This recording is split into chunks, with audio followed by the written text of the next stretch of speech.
which came from the German Welf, W-E-L-F, but it's later transliterated into Guelph, G-U-E-L-P-H. That's the original name of the British royal family. They were also known as Battenberg, but they turned that round to Mountbatten. The Queen of England is called Bose-Leon, which is again from Holland and from Germany. Oldenburg is Danish. That's the Prince Philip's family. So all of these people are directly connected, as was William I of Orange. Another one of the most preposterous aspects of history that prove collusion is this very famous anecdote in Irish history about the coming of William III, King Billy, and fighting, like a banshee fighting, and the great story of how he conquered the Catholics, and he conquered, the Stuarts, and he conquered James Stewart. Yeah, he's like the nephew of James Stewart.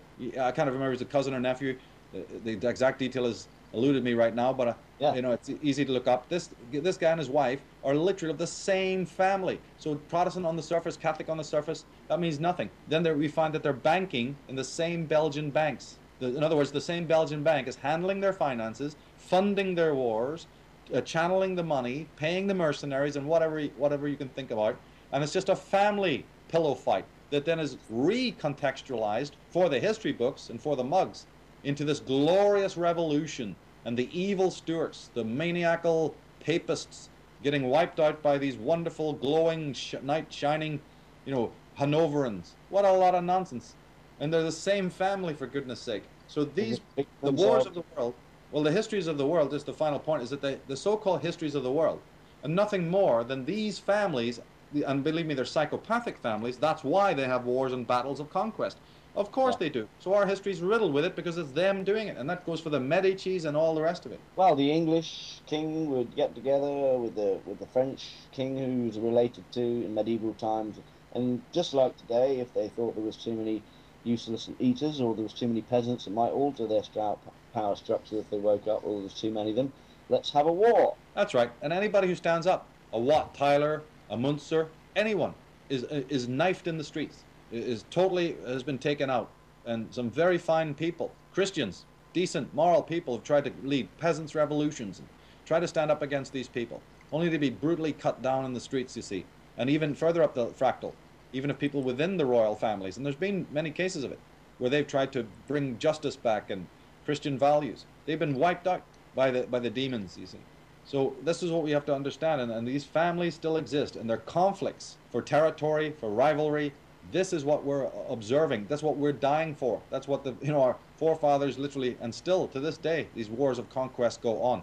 We may only see the lower level lieutenants, the orchestrators of these fights, but we don't realize that British Shell is run by the Queen of England. BP, who runs these organizations? Who sits on their boards? Who is the Carlyle Group? Who is Halliburton? How did they, where do they come from? Who are these Bushes?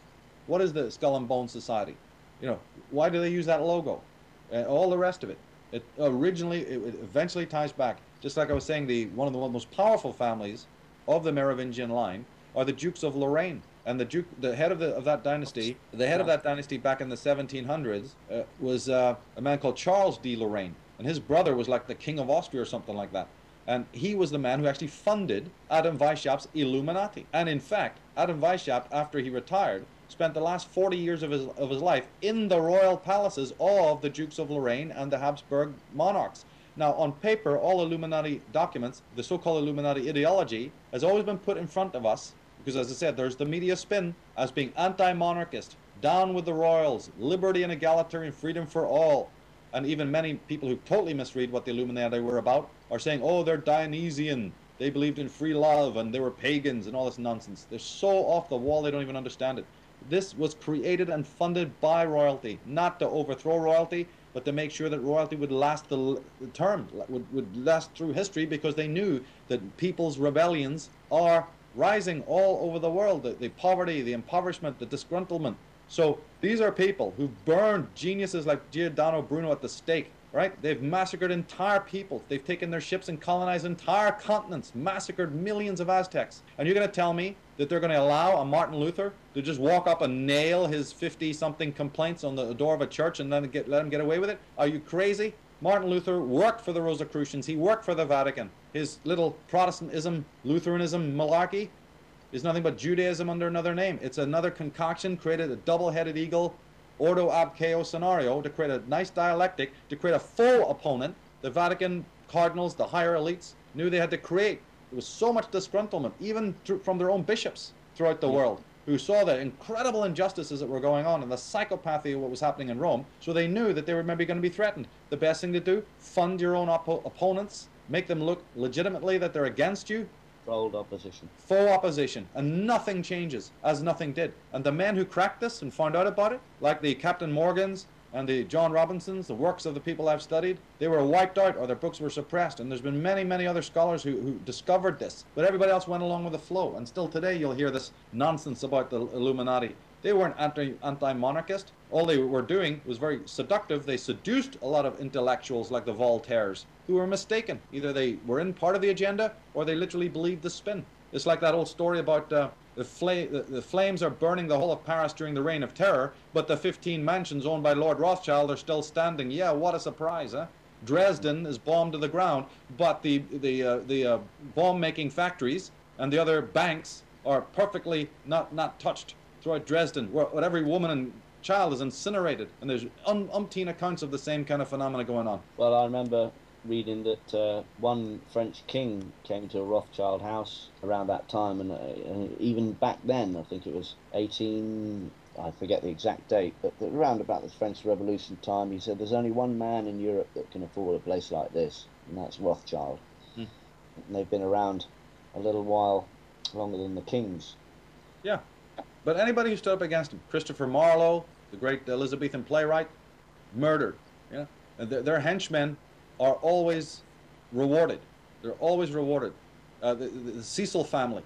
Everybody's heard of Guinness, the Guinness family. How many know that the Guinness family is just a wing of the Cecil family, who are basically one of the three? I was at the Guinness estate this summer, actually. Yeah, is that right? They've got Rembrandts and an amazing amount of riches just sitting there. Yeah, and Rembrandt, that's right, because they come from Holland. These families originally came over or served the Orange, the House of Orange, just like the British Queen has. British Queen is of them, descended from them. Well, this Cecil family, along with Lady Spencer's family, the original Earl Spencers, and along with other people like the Ogilvy family. People will know about David Ogilvy, the Madison Avenue top advertiser, and Ian Ogilvy, the famous British actor, though I don't implicate him because I think he's not directly involved with the darker side of his family. But the Ogilvys, the Spencers, the Cecils, the Cabot Lodges, and these groups around Queen Elizabeth I were responsible for the Secret Service. They were responsible for the rise of MI5, and they also were involved in pirating. They were some of the original pirates. And the Guinness family, who make the liquor, because all of these people have been involved in opium dealing.